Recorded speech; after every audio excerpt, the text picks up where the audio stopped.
Hello, I'm Mrs. Miller. Welcome to the new virtual open house that we're hosting this year. If you're watching, that means I am your student's interpersonal communication teacher, otherwise known as IPC. So welcome. This slide is a little bit about me. This is my 18th year in education, which was crazy when I wrote that out. It still does not seem possible that I've been teaching for 18 years.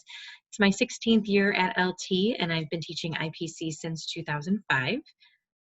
My education is listed there. I have a heart next to ISU because I love it. I'm a super involved Redbird, even this many years after graduation. And I am in my third and final year of a school counseling program. So after this year, I will be certified to be a counselor as well as a teacher. Just my family and a little bit about me over on the right. Southside born and raised, so White Sox fan, big Hawks family. There's my husband, my son Sebastian, and my daughter Gianna, and my dog Myers. A little bit about my teaching philosophy. I focus a lot on social emotional learning, trying to instill a growth mindset and convincing students that they need to self-advocate. They can't learn and they won't learn well unless they're in an environment where they feel seen, heard, and appreciated. And so I talk a lot about that. They'll see that come up on and off throughout the school year. And also, especially with IPC, as this is a new skill set for them, this is not traditional English as they've known it, that they will get better with time and practice. And so I want them to make sure that they know that. And if they have any questions, if they need anything, if they're discouraged a little bit, they should come and speak with me. They need to utilize those communication skills that we're working on to self-advocate. Going along with their social emotional learning in this class, we welcome everyone. It does not matter what race, what religion, what culture, gender identity, sexual orientation, shape, size, ability. Everyone's welcome here, and jokes aren't tolerated. And that's something that's a little tricky for students that know one another because they're used to teasing each other a little bit, especially high school students. But I make sure that they understand that our school is a safe place and my classroom is a safe place. And even the little Brady Bunch squares that we're working on right now, that's a safe place as well. It seems like it's repetitive, but students need that respect and emotional safety in order to learn best. And I've learned that in my almost 20 years in education, and so that's important to me. Students are only going to get better at reading, writing, and speaking if they read, write, and speak all the time. And so we want to make sure that that's happening. And all of those are intertwined and reciprocal processes, including speaking and listening. And so we work on speaking, but we also work on the listening component. And I want them to get engaged. I want them to feel that their work is meaningful and relevant. So they're going to have some choice this year. So why IPC? If you don't know much about the course, it's been around since 2005, and it encourages students to think critically about communication messages. We want them to engage with new perspectives, determine how to be more effective communicators. And a lot of that is coming from the workforce. Honestly, the majority of employers appreciate that you can read and write and do analytical essays, but they need employers that have strong communication and problem solving skills. And so in the early 2000s, that was a plea, and LT took up this course in 2005, and we've been honing it ever since as the market keeps changing. Here's a little snapshot of our units. We're in the middle of the Intro to Communication unit right now and just identifying what role communication plays in our lives, verbal and nonverbal communication with a little bit of listening.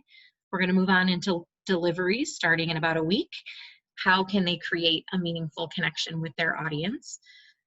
Conflict and collaboration comes next. It used to be called group communication, but really the focus is on navigating conflict in a collaborative setting. And then the last two units are two of the largest and most important: culture and perception. How does culture affect the way we communicate and form relationships with others? And then the media and the message. How can we communicate more effectively with electronic media? And as students and families become more and more dependent on technology, I mean, we're learning remotely this year, and so we all have a lot to understand about communicating as effectively and as safely as possible with social media and electronic media. This is a little bit about the grading practices, depending on who your student had last year, if they were at LT or wherever they may have joined LT from. This may be familiar to you. You will see formative assessments and summative assessments as the major categories in my gradebook. Formative is practice, and so this is during the learning process. It's building that skill before the summative assessment. Their effort and their focus on their formatives will likely determine their summative grade. And so even though it's going to go into the gradebook and you're going to get feedback, but you're not going to see numbers changing, you want to make sure that the students understand that that directly correlates with that summative. The summative is 100% of their grade. It's at the end of the learning to show what they've learned. It can be revised if they set up a conference with me and figure out the criteria that they need to work on. They can have up to 2 weeks to revise their summative for a new grade. You'll see some of these flags down here on Infinite Campus, and M means missing, L means they did turn it in, but it was late. A T might be turned in, and that simply means they're doing what they need to do. They had what they needed in class that day. I'm trying to communicate to other parents, maybe, the M, that if their student did not. And then an E for exempt, there are some things that I might just excuse a student from if we did it in class and they weren't there, something like that. This is the technology that you will see. So everything is on Google, that's on the left. Everything that they need is on Canvas for all of their classes. And so materials, resources, agendas, homework, everything will be posted to Canvas, and Infinite Campus is where their grades are. My Canvas page looks like this screenshot over on the left, has the Zoom links there, making sure they understand that they matter.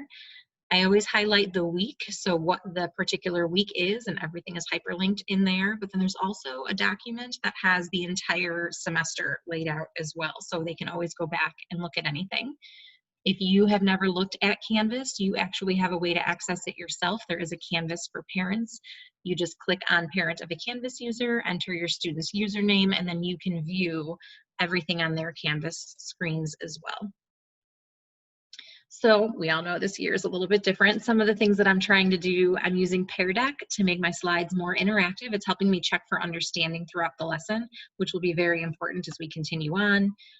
Breakout rooms for icebreakers, small group work, partner work. Eventually, I can even utilize them for single student rooms for conferencing if I need to have a conversation with them that I can't really do as easily looking at everybody at one time.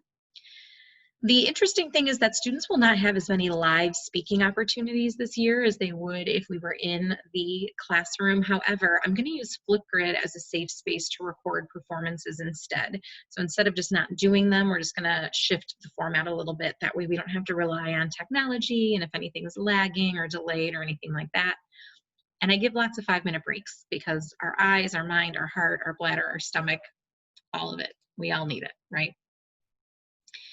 Here's how you can support your student. Use the Canvas homepage. Students should be checking that all the time, whether they're in class, whether they're absent, everything is there. Try to motivate them to communicate. Use information to help students communicate. Ask them to order dinner, have conversations, FaceTime relatives. Listen to different perspectives to try and understand. Ask if they can put that phone away sometimes.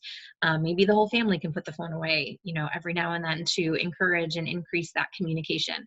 That's really going to be one of the best things that can help them succeed in this class. And then number 3 is honestly be involved and encouraging. This is hard. Online learning is hard, remote learning is hard, IPC is difficult for students, but as I tell them, we can do hard things together and it's going to be okay. We're going to get through this. So just be that positive support for them if you possibly can. And really, that is it in a nutshell. The syllabus and the unit map for the nitty-gritty are on Canvas. If you would like to dive into those a little deeper, my contact information is here. It's online. You can reach out to me at any time. Students can meet with me Tuesday through Friday mornings or Monday through Friday afternoons if they need to. We can do a Zoom. We can email, whatever they need. I'm here for them. Please know that I'm here for them. We will do the best that we can this year, and they're going to do great work. And I really look forward to getting to know your students and having a great semester. Thanks for stopping by.